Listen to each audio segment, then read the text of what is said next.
Bonjour. Quand on entreprend la lecture de l'essai intitulé L'inquiétante étrangeté, on s'attend à ce que Freud s'intéresse aux maladies psychiques. Eh bien non. Voilà que le maître viennois se penche sur ce qui, dans la production esthétique, et en particulier littéraire, est lié à l'effrayant, à ce qui suscite l'angoisse et l'épouvante. Comment s'en étonner quand on sait le penchant de Freud pour l'étude de toutes les formes d'angoisse et de souffrance psychique?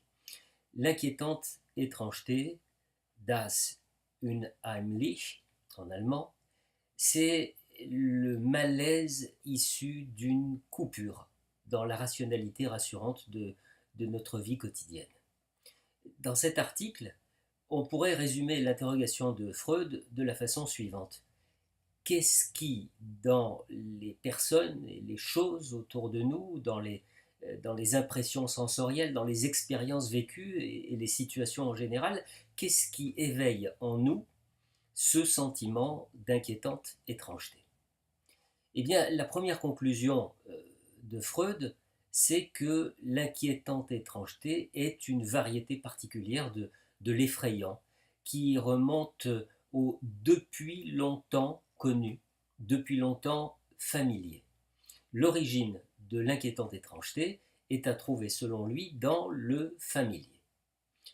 Le premier à avoir étudié ce concept d'Unheimlich, c'est Ernst Jentsch, qui décrit le concept comme le doute suscité par un objet apparemment animé, dont on se demande s'il s'agit réellement d'un être vivant, ou par un objet sans vie dont on se demande s'il ne pourrait pas se mettre soudain à s'animer.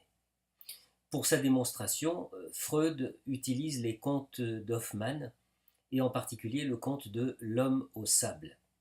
Alors si vous ne connaissez pas l'histoire, sachez que la mère du jeune Nathanaël avait l'habitude d'envoyer les enfants au lit le soir en leur annonçant que l'homme au sable allait arriver pour leur jeter du sable dans les yeux s'ils ne dormaient pas. Les yeux jaillissent alors de la tête des enfants et le méchant homme les ramasse pour en repaître ses enfants à lui, au clair de lune. L'histoire, après divers rebondissements que je vous épargne, l'histoire se termine de façon macabre pour le jeune Nathanaël. Passons. Il faut savoir que pour Freud, l'angoisse de perdre ses yeux est une angoisse infantile effroyable et elle constitue souvent dans l'inconscient un substitut à l'angoisse de castration, ce qui se vérifie très régulièrement dans la clinique. C'est ainsi que le maître viennois met en évidence un trouble infantile pour expliquer la genèse du sentiment d'inquiétante étrangeté. Allons plus loin maintenant. Freud rejoint Otto Rank pour évoquer le sujet du double à propos de l'inquiétante étrangeté.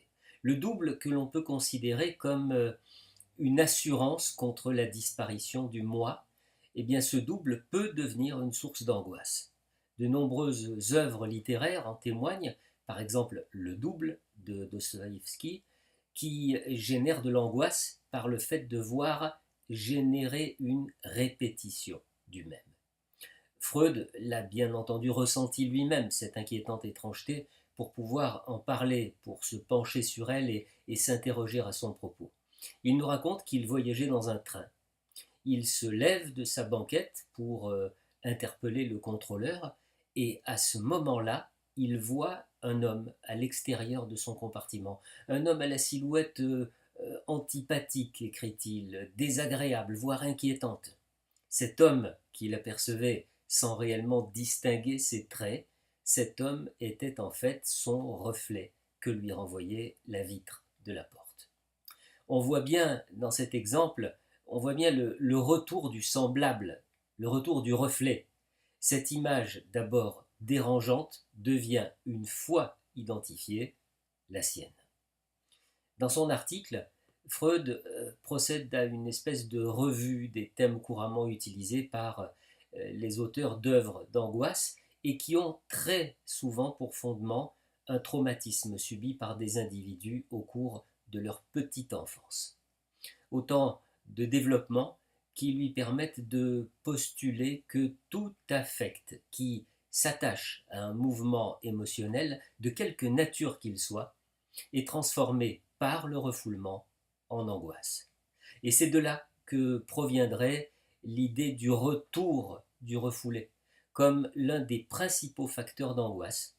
Et c'est ce processus dans sa globalité qui causerait cette fameuse inquiétante étrangeté. Une occasion pour le père de la psychanalyse de rappeler combien est inquiétante la disparition de la frontière entre phénomène fantastique et réalité. À bientôt.